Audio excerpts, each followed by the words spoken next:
officially from me to you all. Welcome to 2021. Thank you for your support all through 2020. Our first video this year is going to be on watermelon juice, and I'm making use of watermelon, some watermelon juice, ginger, and mint leaf, or you could use basil leaf, or you could use both, but don't leave out any.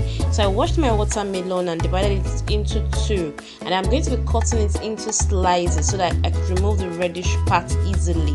Why? For the rind, or for the peel, or for the zest, or for the back, I'm going to keep it aside to create tutti frutti with it later.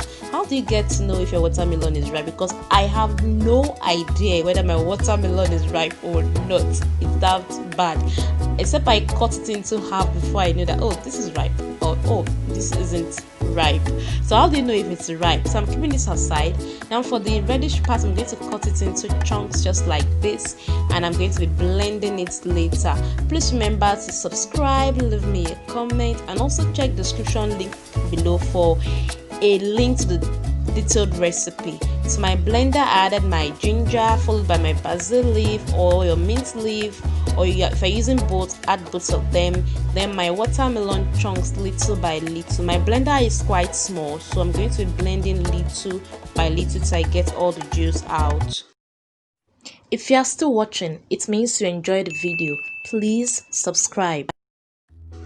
Next, I'm going to be pouring this into a strainer. There is no wastage when creating the watermelon juice. All these that you see that I'm extracting, I'm still going to blend it till I have my juice. I'm not throwing anything away. You could use a juicer for this, but I don't have a juicer. That's the reason why I'm using a blender. My blender, like I said, is quite small. Please check the description box below for a link to the detailed recipe.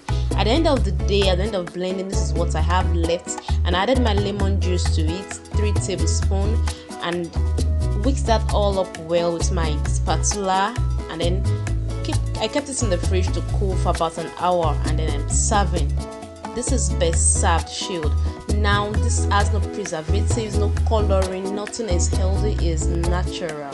Thank you for subscribing. I want to see your creations. See you next week.